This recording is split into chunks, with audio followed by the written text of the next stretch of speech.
The microphone screeched, a high-pitched whine that mirrored the scream building inside me. I gripped my celebratory champagne flute, the condensation slick against my palm as I watched my brother saunter to the center of the room. He tapped the mic, a smug grin plastered across his face, and that's when I knew this wasn't going to be the night I had dreamed of. This wasn't about celebrating my hard work. It was about something far more sinister, a public dismantling of everything I had achieved. The air crackled with anticipation, but underneath, a cold dread was creeping into my bones because I knew exactly what was coming and the humiliation that it would bring. If you've ever felt betrayed by a family member, subscribe now to hear how Elizabeth took back control. My graduation party.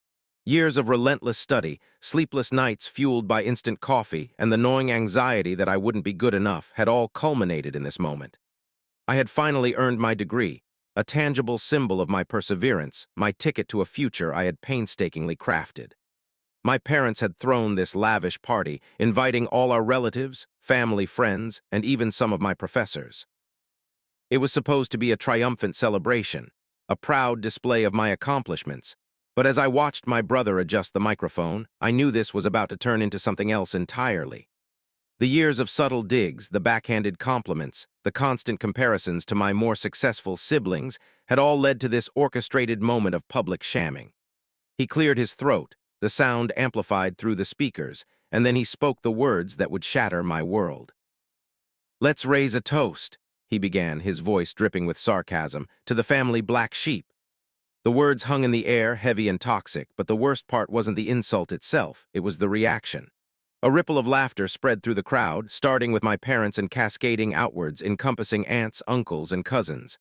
I stood frozen, the smile plastered on my face feeling brittle and fake, as I watched the people I loved, the people I thought loved me, openly mocking me. In that instant, something inside me shifted. The years of trying to please them, of seeking their approval, crumbled into dust. I had always felt like an outsider in my own family, the odd one out, the one who never quite measured up. I used to brush it off, telling myself it was all in good fun, a harmless family dynamic. But as I stood there, surrounded by their laughter, I realized that they truly believed it, and that's when Elizabeth knew things had to change. The laughter subsided, but the silence that followed was even more deafening. I forced a smile, raised my glass, and took a sip of champagne, trying to appear unfazed. But inside, a storm was brewing. I excused myself, retreating to the relative sanctuary of the garden, the cool night air a welcome contrast to the suffocating atmosphere inside. I leaned against a stone wall, the rough texture digging into my back, and closed my eyes, taking a deep breath. I couldn't let them see how much they had hurt me. I wouldn't give them the satisfaction. The party continued, the music and chatter a dull roar in the background, but I was no longer present. I was already planning my escape, my silent rebellion against a family that had never truly accepted me. I knew in that moment that things would never be the same. 3 days later, I acted. It was a simple move, a quiet assertion of my independence. I froze the accounts, severing the financial ties that bound me to them. It wasn't about the money, it was about control, about reclaiming my power. 1 week later, a moving truck arrived at my apartment. I packed my belongings, a carefully curated collection of books, clothes, and memories, and left the city behind. I didn't tell anyone where I was going. I simply vanished, leaving them to wonder, to speculate, to fill the void with their own assumptions. I needed space, time to heal, to rebuild myself on my own terms. I found a small cottage nestled in the countryside, far from the city's noise and the suffocating presence of my family. I spent my days hiking through the woods, reading by the fire, and rediscovering who I was outside of their expectations. But the past has a way of catching up, even in the most remote corners of the world. A thick envelope landed in my mailbox, postmarked with a familiar city address. Curiosity and a touch of morbid fascination compelled me to open it. Inside, I found copies of emails, meticulously printed and organized, revealing a plot so insidious it made my blood run cold. My brother, the one who had humiliated me at my graduation party, had been secretly working to sabotage my career for months. He had contacted my former professors, spreading rumors about my academic abilities, and had even reached out to potential employers, attempting to poison the well before I even had a chance to apply. The person I trusted most was one of them. He wanted to steal my entire career. The revelation hit me like a physical blow, the carefully constructed piece I had cultivated shattering into a million pieces. Sleepless nights followed, the cottage no longer a sanctuary but a prison of my own thoughts. Every creak of the floorboards, every rustle of leaves outside my window sounded like approaching footsteps, like the whispers of my brother's betrayal closing in. I tried to rationalize it, to find some explanation for his actions, but the truth was inescapable. He had deliberately tried to destroy me, fueled by jealousy and a deep-seated need to control. The crimson of the sunset seemed to mock me, a constant reminder of the anger bubbling beneath my skin. I attempted to confront him, composing scathing emails filled with accusations and demands for answers, but I never sent them. What was the point? He would only deny it, twist the narrative to make himself the victim. I knew that I couldn't engage with him on his terms. I had to find another way to fight back, a way that would expose his lies and reclaim my life without descending to his level. The weight of injustice pressed down on me, a heavy cloak threatening to suffocate me. I started having nightmares, vivid and disturbing, where faceless figures chased me through endless corridors, their laughter echoing the cruel mockery of my family at the graduation party. I would wake up in a cold sweat, my heart pounding, the line between reality and nightmare blurred. My hands shook as I tried to go back to sleep, only to be pulled back into the terror that haunted my dreams. I tried to focus on my healing, on the quiet solitude of the countryside, but the emails had poisoned everything.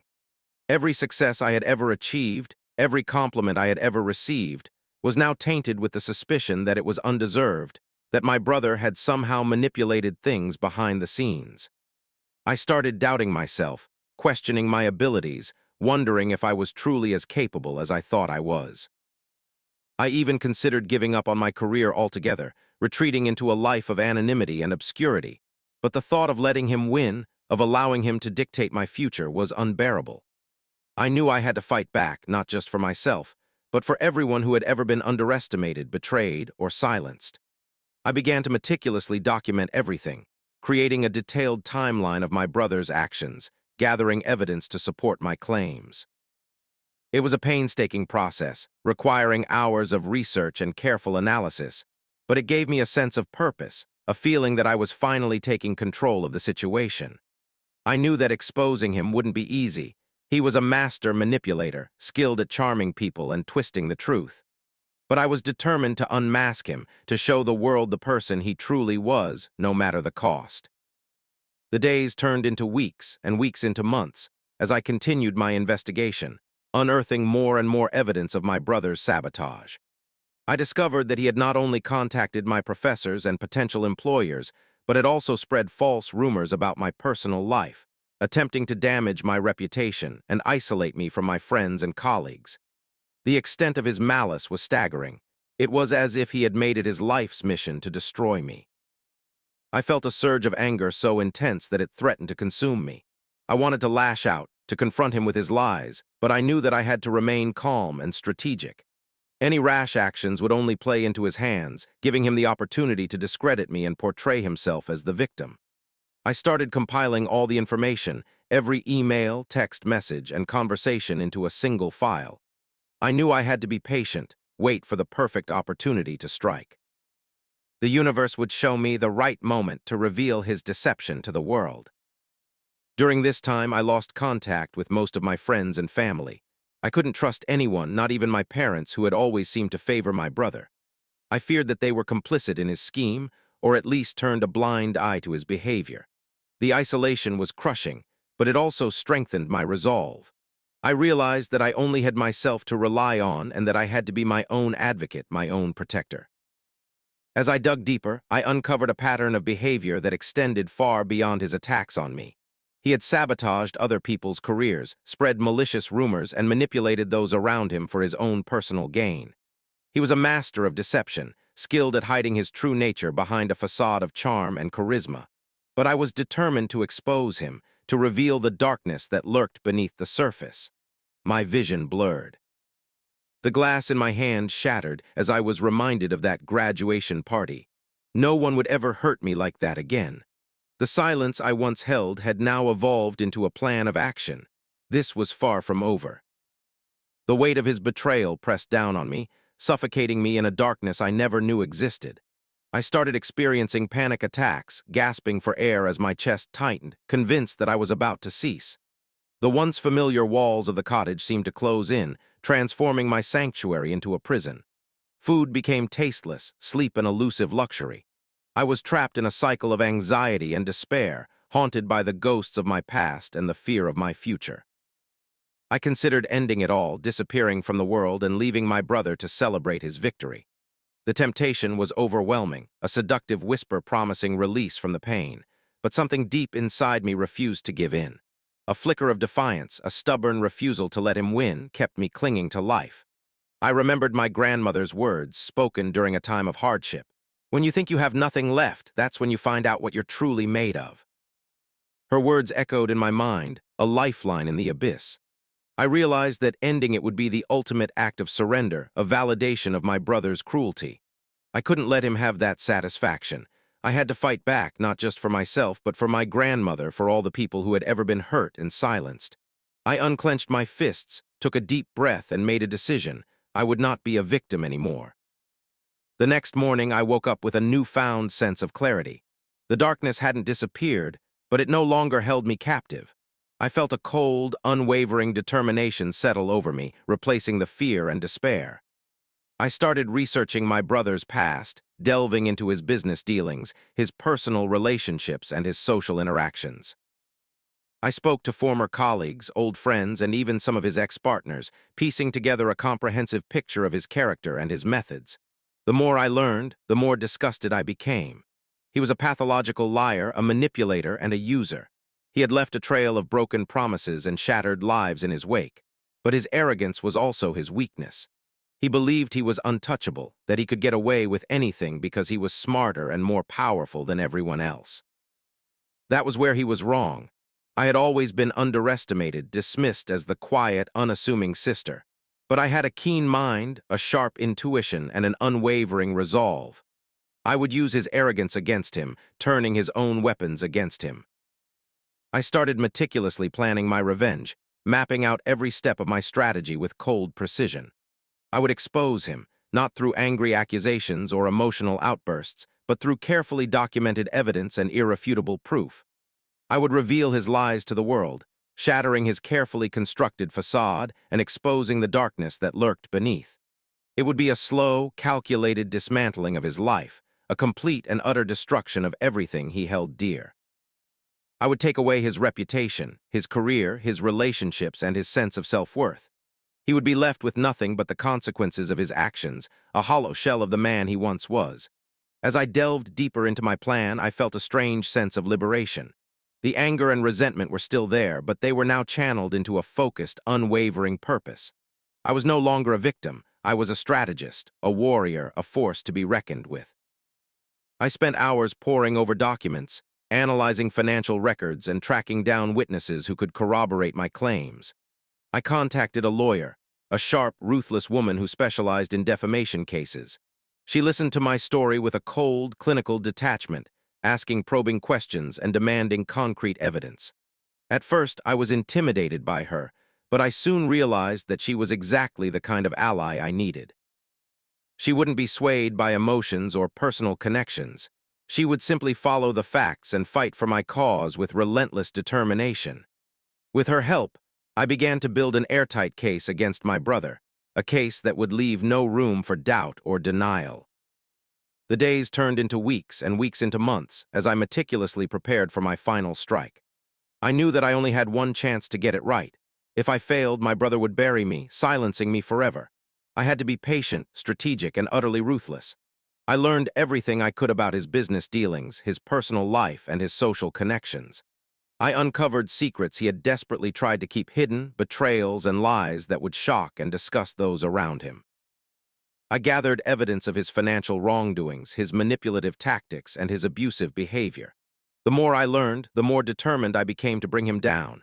I knew that I was playing a dangerous game, that he would stop at nothing to protect himself. But I was no longer afraid.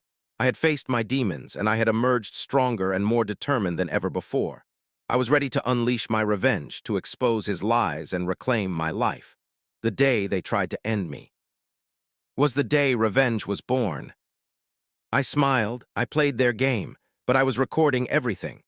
The cottage became my war room. Every wall was covered in photos, timelines, financial statements, a meticulously constructed web of my brother's life. I needed to know his routines, his weaknesses, his pressure points. I installed security cameras around the perimeter of the property, not for my protection, but to monitor anyone who might be watching me.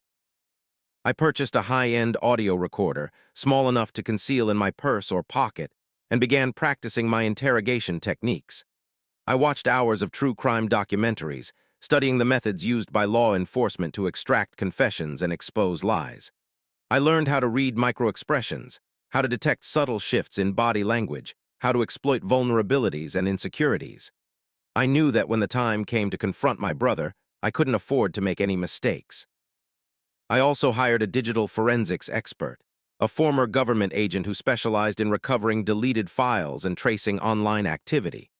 He was expensive, but worth every penny. He helped me uncover a trove of incriminating emails, text messages, and financial records that my brother had tried to erase. He also taught me how to protect myself from cyber attacks and surveillance, advising me to use encrypted messaging apps, virtual private networks, and burner phones.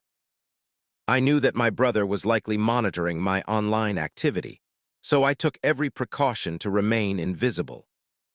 One afternoon, while reviewing my brother's financial records, I stumbled upon a series of suspicious transactions involving an offshore bank account. The account was registered under a shell corporation, and the funds were being used to pay bribes to government officials and launder money from illegal activities. This was the leverage I needed. Not only would this destroy his career, but it would put him behind bars. I contacted my lawyer and shared my findings. She was thrilled, telling me that this was the smoking gun we needed to take him down. She immediately filed a complaint with the appropriate authorities, triggering a formal investigation into my brother's financial affairs. I knew that once the investigation began, it would only be a matter of time before his entire empire crumbled. But I couldn't afford to sit back and wait. I needed to control the narrative, to ensure that the truth was exposed to the world before my brother had a chance to spin it in his favor. I decided to leak the information to a journalist, a respected investigative reporter who had a reputation for uncovering corruption and holding powerful people accountable. I sent her an anonymous email, outlining the details of my brother's financial crimes and providing her with copies of the incriminating documents. I knew that she would verify the information and publish a story that would blow the lid off his entire operation. I anticipated their every move. I knew they would try to discredit me, to paint me as a disgruntled sibling seeking revenge. I was ready for them. I documented everything, every lie, every manipulation, everything. The news broke on a Thursday morning. The headlines screamed across the front page of the newspaper: "Local businessman accused of money laundering and bribery." The article detailed my brother's financial crimes, his offshore bank accounts, and his connections to corrupt government officials. It also included excerpts from the incriminating documents I had provided, leaving no room for doubt about his guilt. The reaction was swift and brutal. My brother's company's stock price plummeted, his business partners distanced themselves from him, and his political allies abandoned him. He was immediately suspended from his position and faced the prospect of criminal charges. The phone rang constantly. It was reporters, lawyers, and family members all clamoring for answers. I ignored them all. I watched the chaos unfold from the safety of my cottage, a sense of grim satisfaction washing over me. But I knew that this was only the beginning. The real battle was yet to come. I was ready. My brother's biggest weakness? He thought he was untouchable. That's where he messed up. He underestimated the quiet sister. One evening, I received a call from my brother. His voice was trembling with rage and desperation. He demanded to know why I had done this to him, accusing me of trying to ruin his life. I remained calm and composed, telling him that he had brought this upon himself. I told him that he had spent years trying to sabotage my career, spread lies about me, and manipulate those around him. I told him that I was simply giving him a taste of his own medicine. He denied everything, insisting that he had never done anything to hurt me, but I wasn't buying it. I knew the truth, and I had the evidence to prove it. I ended the call, feeling a sense of closure. I had finally confronted him and I had emerged victorious, but I knew that he wouldn't give up easily. He would fight back using every weapon at his disposal. I had to be prepared for anything. The final card rested with me and I was ready to strike. I knew my revenge would bring satisfaction. The journalist, bless her soul, didn't waste a second. Within hours, the story was everywhere. TV, radio, online, my brother's face was plastered across every screen, each image more damning than the last. The empire he'd so carefully constructed was crumbling before his eyes, and I was there to watch it all burn. But the best part, the investigation had just begun. The authorities were already digging into his finances, interviewing his associates, and subpoenaing documents. It was only a matter of time before they uncovered even more dirt, more secrets, more lies. And I, of course, had no intention of letting them down. I had a few more cards up my sleeve, just waiting for the right moment to play. I knew that my brother wouldn't go down without a fight. He was a cornered animal, and he was dangerous. I had to be careful to anticipate his every move to stay one step ahead. But I was ready. I had been preparing for this moment for years. The day of reckoning had arrived, and I was going to make sure he paid for everything he had done. Every lie, every betrayal, every act of cruelty. He was going to lose everything, and I was going to enjoy every minute of it. The offshore account was just the tip of the iceberg. As the authorities dug deeper, they uncovered a web of corruption that stretched far and wide, implicating politicians, business leaders, and even members of law enforcement. My brother had been running a sophisticated criminal enterprise for years, using his wealth and influence to buy off anyone who got in his way. He had been trafficking substances, evading taxes, and exploiting vulnerable people for his own personal gain. The scale of his depravity was staggering. Each new revelation was more shocking than the last, each more damaging to his reputation. The media was having a field day and the public was outraged. Protests erupted outside his office building and calls for his arrest grew louder. He was quickly becoming a pariah, shunned by everyone he knew. But even as his world collapsed around him, he refused to admit his guilt. He continued to deny all the allegations, claiming that he was the victim of a witch hunt. He accused me of orchestrating the entire conspiracy, portraying himself as an innocent man being persecuted by his jealous sister. But nobody believed him. The evidence was overwhelming, and his lies were transparent. His carefully constructed facade had finally crumbled, revealing the ugly truth beneath. I knew he'd be coming. It was only a matter of time before he tried to confront me, to plead with me, to threaten me. I made sure the security system was armed, the doors were locked, and the recorder was ready. When his car finally pulled up to the cottage, I wasn't surprised. I watched him on the security monitor, his face contorted with rage and desperation. He pounded on the door, shouting my name, demanding that I let him in. I remained silent, watching him like a predator stalking its prey. After what seemed like an eternity, he finally gave up and retreated to his car. But I knew he wouldn't stay away for long. He was too desperate, too arrogant to accept defeat. He would be back, and next time he wouldn't be so polite. I spent the rest of the night packing the floor, waiting for him to make his move. I knew he was capable of anything. He was a dangerous man with nothing to lose. I had to be ready to defend myself, to protect myself from his wrath. This wasn't just about revenge anymore. It was about survival. It was about protecting myself from a man who would stop at nothing to silence me. The call came at 3:17 a.m. My brother's voice, thick with a cocktail of desperation and anger, cut through the silence. "I know it was you," he spat, the words laced with a venom I hadn't heard since childhood. "You did this, you ruined me." I let him rant, each word a confirmation that my plan was working. He was unraveling, and the sound was music to my ears. "Why?" he finally choked out, the anger momentarily replaced by something akin to pain. "Why would you do this to your own brother?" I paused, savoring the moment. "Because you deserved it," I said, my voice cold and devoid of emotion. "You spent years trying to destroy me, now it's my turn." The line went dead. I knew he was coming. The game was about to reach its climax. I checked the cameras one last time, ensuring every angle was covered. The cottage was now a fortress, and I was ready to defend it. I settled into the chair, the recorder within easy reach, and waited. The silence was deafening, broken only by the pounding of my own heart. Then I saw headlights approaching. He didn't bother with the door this time. A rock shattered the living room window, the sound echoing through the cottage. I didn't flinch. I knew he was coming. I activated the security system, the alarms blaring as he climbed through the broken window, his face a mask of fury. "You witch!" he screamed, lunging toward me. I'm going to make you pay for this. I stood my ground, my eyes fixed on his, a sense of cold detachment washing over me. It's over, brother's name, I said, my voice calm and steady. You've lost. He lunged again, and this time I was ready. I grabbed the taser from the table beside me and pressed the trigger. The electricity arced through the air, and he froze, his body convulsing as he collapsed to the floor. The alarms continued to blare, the only sound in the room besides his ragged breathing. I stood over him, the taser still in my hand, and watched as the last vestiges of his power drained away. It was over. I had won. But the game was just starting. The alarms wailed, painting the room in strobing red and blue. He lay there, twitching, the fight gone from his eyes, replaced by a dawning horror. Not just at the electricity coursing through him, but at the utter and complete failure of his plan. He'd come here to intimidate me, maybe even silence me permanently. But he'd walked into a trap. I reached for my phone, dialing 911. I need to report a home invasion, I said, my voice steady despite the adrenaline surging through my veins. The intruder is incapacitated, but armed and dangerous. I gave them my address and waited, watching my brother squirm on the floor. The police arrived quickly, sirens screaming, lights flashing. They burst into the cottage, guns drawn, and immediately apprehended him. As they dragged him away in handcuffs, his eyes met mine.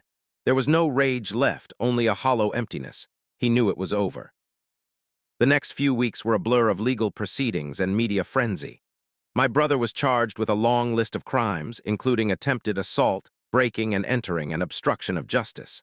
The evidence against him was overwhelming, and he had no way to defend himself. The offshore accounts, the bribes, the substance trafficking, it was all laid bare for the world to see. His business empire crumbled, his reputation was ruined, and his freedom was taken away. He was a broken man, stripped of everything he held dear. During the trial, I testified against him, recounting the years of abuse and manipulation I had endured at his hands. I spoke calmly and clearly, presenting the evidence I had gathered, exposing his lies and deceit. The courtroom was silent as I spoke, everyone hanging on my every word. When I finished, there was a collective gasp, followed by a murmur of outrage. The jury deliberated for only a few hours before returning a guilty verdict. My brother was sentenced to a lengthy prison term, his life effectively over. I watched as they led him away, his shoulders slumped, his head bowed. He didn't look at me, didn't acknowledge my presence. He was a ghost, a shadow of the man he once was. As I walked out of the courthouse, I felt a strange mix of emotions. Relief, certainly, but also a profound sadness. I had spent so many years consumed by anger and resentment, fueled by a desire for revenge. Now that it was over, I felt empty, lost. The victory was hollow. The days that followed were filled with quiet reflection. I sold the cottage, unable to bear the memories it held. I moved to a new city, started a new life.